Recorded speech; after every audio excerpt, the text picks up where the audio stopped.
Salve Maria. Talvez nós possamos pensar, né? Ah, essa frase Jesus te ama, ou frase careta, ou frase repetida. Mas a questão é que esse amor é encarnado. Esse amor chegou à loucura, a ponto de descer do céu, se fazer homem por você, por mim. Aqui não é retórica, é realidade. Deus nos ama. A Sagrada Escritura nos mostra várias declarações do amor de Deus. E muito mais do que isso, o Senhor, Ele nos atrai com seu olhar de amor. Esse amor não é um amor egoísta como o nosso, que tem que ter condições. Eu amo a quem é simpático, a quem me aprova, a quem me aplaude. O amor de Deus não é medíocre como o nosso, né? O amor de Deus, ele é incondicional. Santa Teresinha falava que se ela tivesse cometido todos os crimes, ela confiaria da mesma forma no amor de Deus. Ela, quando olhava para a vida de Santa Madalena, que tinha caído em pecados, né, contra a castidade, pecados graves, ela olha e agradece a Deus. E ela vai falando que Deus a amou e a preservou daqueles pecados. Se Deus não tivesse a preservado, não é a questão de ser imaculado, só Nossa Senhora e Cristo, né, que são imaculados nesse sentido, imaculados na sua conceição. Mas nós podemos entender que Santa Teresinha viu que há pessoas que Deus preveniu, é a misericórdia preventiva de Deus. Nós poderíamos ter cometido os maiores assassinatos, os maiores roubos, os maiores pecados, ou até temos cometido, mas digamos que você não cometeu. Deus, com a sua misericórdia preventiva, tirou essa pedra, que é o pecado do meio, e nos preservou. Se assim não fosse, nós teríamos caído. Santo Agostinho fala, quando ele olha um bandido, ele sabe que ele poderia fazer coisas piores do que aquele bandido.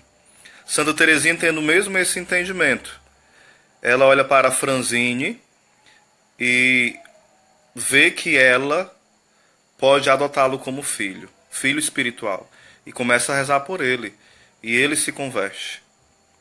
O Geus sei fazer na festa, né, Geus? E ele se converte. Se converte como? Na hora da morte. Antes ele não queria nenhuma cruz ao seu lado, nem ver o padre. Mas na hora da morte, após a grande intercessão e oferta de Santa Teresinha, ele pede a cruz para beijar. Santa Teresinha tinha pedido um sinal. E quando ela viu nos jornais o sinal, ela louvou muito a Deus. E ela entendeu como é fértil, como é eficaz, como é fecunda a nossa oração por aqueles que estão na incredulidade. Muitas vezes nós começamos a fazer o seguinte: nós desacreditamos, desesperamos da salvação dos nossos familiares, da salvação dos nossos amigos e da salvação dos nossos outros parentes e conhecidos, ou de outras pessoas que nós vemos até pela TV ou pela internet. Nós falamos, isso aí é o Satanás em pessoa, né? Isso aí é o cão chupando armango, caju, tudo que vier. Mas essa pessoa pode ser um grande santo. Não há grande pecador, como fala, né, os teólogos, né, alguns teólogos e há também alguns santos, não há grande pecador que não venha a ser um grande santo. E não há homem virtuoso, né, que esteja caminhando para a santidade que não possa vir ser um grande pecador. Nós precisamos de vigilância. O nosso orgulho nos impede que essa vigilância aconteça. Nós precisamos mirar o amor de Deus. O amor de Deus que nos arrasta da lama do nosso pecado. O amor de Deus que é infinito. Uma certa mulher andava com uma tocha, né? Tocha de fogo e um balde de água. E perguntaram para ela, para onde você está indo? Ela falou assim, eu queria, com esse balde de água, apagar o fogo do inferno. E eu queria, com essa tocha, incendiar o céu. Para que os homens não quisessem mais agradar a Deus com medo do inferno ou pelo desejo do céu, mas somente porque ele merece ser amado. Santa Teresinha falava que se ela chegasse no céu, né? E por acaso, claro que isso aqui é uma questão de suposição, o céu fosse não tão bom quanto ela pensava, mesmo assim ela faria uma cara de surpresa, de alegria, para agradar a Deus e não deixar ele triste. Santa Teresinha tem um coração de criança, né? De criança, mas uma criança madura na fé. Quando a gente fala da infância espiritual de Santa Teresinha, não é uma infantilidade, não é uma imaturidade. É um coração de criança, um coração pobre, um coração confiante, um coração alegre. Santa Teresinha também falava o seguinte do menino Jesus, né? Se ela pudesse ir até para o inferno, se possível fosse, para que lá houvesse uma só alma que amasse a Deus, ela iria. Para que lá houvesse uma alma que amasse o Senhor de verdade e o adorasse. Só que se pudesse isso acontecer, deixaria de ser um inferno, né? Porque ali estaria o amor. Ela fez só apenas uma comparação. Então nós precisamos crer nesse amor de Deus que é infinito. Esse amor de Deus que São Francisco de Sales, que é o doutor do amor, doutor da igreja, ele tinha um temperamento forte demais. Era um homem irascível, bruto, né? E é conhecido como hoje como o doutor da mansidão. Ele escreveu um livro que tem mais de 500 páginas chamado Tratado do Amor de Deus. Uma certa vez um homem a qual São Francisco de Sales ia pedir ajuda, conhecia muito o temperamento dele. Aí falou o seguinte: quando aquele homem passar aqui, no caso era São Francisco de Sales, né? Eu vou aprontar uma com ele vai perder a paciência e eu vou humilhar. Aí ele pediu esmola para os pobres, né? E ele falou o seguinte: está aqui a esmola, e cuspiu nele. E ele falou: pronto, isso é o que eu mereço, agora para os meus pobres. Tem a mesma história com a irmã Dulce também, né? Uma história parecida, mas as duas aconteceram. Então aquele homem que viu São Francisco de Sales sendo humilhado e não revidar, não pagar o mal com o mal, se tornou o grande promotor daquela obra, porque ele viu que Deus tinha mudado, de fato, o coração daquele homem. E nós precisamos, de fato, estudar a vida dos santos, como está falando aqui o Geilson, né? Por quê? É olhando para os santos que nós podemos dizer: eu tenho esperança, né? Os santos, a gente pode dizer que os santos resplandecem a glória de Deus. Porque quando você admira a vida de um santo, você está admirando a grande obra que Deus fez na vida dele. Imagine a pior pessoa desse mundo, fora você, né? Que está me ouvindo, e eu vou pensar menos eu. Pois essa pessoa que você chegou a imaginar, ela pode ser santo. E um grande santo. Se a gente for olhar o passado da maioria dos santos, muitos deles são passados podres. Alguns, por exceção, já foram caminhando na santidade desde criança, né? Como São Pio de Pietrelcina, Santa Teresinha do Menino Jesus, embora tivesse imperfeições e pecados veniais, mas mortalmente não pecaram. São Tomás de Aquino também não pecou mortalmente, né? Nenhuma vez na vida. Então a gente percebe que a história de muitos santos era uma história podre. Mas a partir do momento que tiveram um encontro com Deus, o amor de Deus os transformou. O amor apenas não deixou eles transformados para si, mas os transformou em luzeiros para o mundo. É isso que o Senhor fala no Evangelho, né? Nós devemos ser luz para o mundo, sal da terra e luz do mundo. A gente não pode ficar escondido. Não é querer se mostrar. A alguns Deus chama a estar escondido na intercessão. Mas a outros Deus chama a estar aqui na internet, sim. A estar no YouTube, a estar na televisão, a estar no rádio, a estar escrevendo livros, a ter páginas, a sair pregando. Porém, o que mais prepara a nossa missão é a intercessão dos irmãos.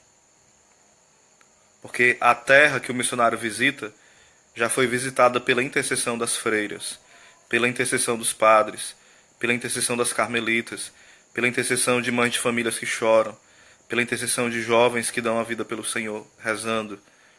Muitos locais que nós não vamos, talvez, conseguir chegar nunca pela nossa missão, mas nós podemos chegar pela nossa oração. Isso é fruto do grande amor de Deus por nós. O grande pecado do demônio e dos demônios no geral é duvidar que Deus os ama.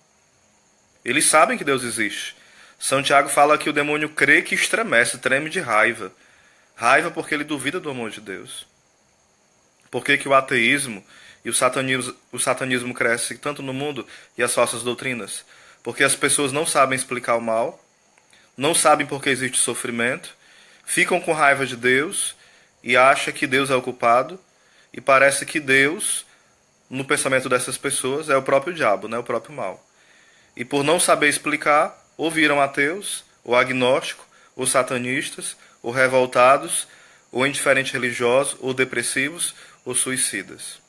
Nós precisamos pedir a Deus todo dia: Senhor, me dê a humildade de, mesmo não entendendo os teus desígnios, que eu possa acreditar, que eu possa ter fé no teu amor por mim.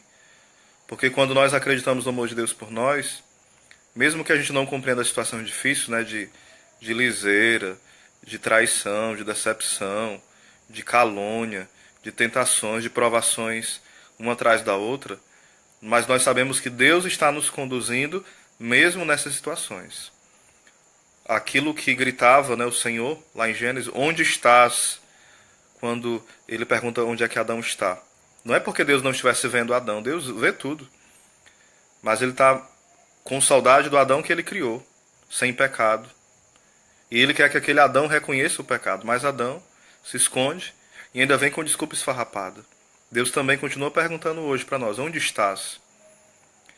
E porque nós não respondemos esse amor, ou respondemos de forma falha, Deus, ele desceu, se encarnou, para perguntar: onde estás? E começar a chamar o homem. Chamar de verdade, como chamou os 12 apóstolos. Deus não nos olha como multidão. Deus nos olha como filhos únicos, eleitos, amados. Deus não nos amou de brincadeira, como ele falou para uma santa. Deus não nos amou de brincadeira. É sério. Esse amor é um amor que vai até a morte e morte de cruz, como fala a palavra de Deus. E nós precisamos falar como o apóstolo Paulo: já não sou eu que vivo, é Cristo que vive em mim. E assim nós vamos amar aquelas pessoas que são difíceis, são aparentemente insuportáveis. Precisamos pedir a Deus essa graça, porque por nós mesmos nós vamos querer matar as pessoas, falar mal, dar o troco, né? Nosso coração é um terreno despreparado. Nós precisamos pedir a Deus que prepare esse terreno que é o nosso coração todo dia. Todo dia clamar: vem Espírito Santo, sobre a face da terra. E essa terra somos nós por inteiro. O nosso coração, mas nós por inteiro. Para que Deus renove o nosso pensar, o nosso ouvir, o nosso falar, todo o nosso ser. Então que Deus te abençoe nessa noite e que possamos acreditar no amor de Deus, e acreditando nesse amor, que nós possamos também transbordar esse amor para as pessoas. Porque se eu não acredito que Deus me ama, eu não posso convencer ninguém, nem com a minha pregação, nem com a minha vida, de forma alguma, que Deus o ama, que Deus ama essas pessoas, né? Então que nessa noite, 1º de maio, mês mariano, que a Virgem Maria nos ensine também a amar, muitas vezes no silêncio, mas amar também no louvor. Nossa Senhora cantou o louvor de Deus no Magnífico, né? A palavra de Deus, ela cantou. E cantou como alguém que conhece a palavra. Só alguém que conhece a palavra, reza com a palavra, mergulha na palavra, mesmo que seja pouco tempo. Porque Deus vai dando, né, um tempo maior depois. Todo mundo passa por crises, né, na vida de oração.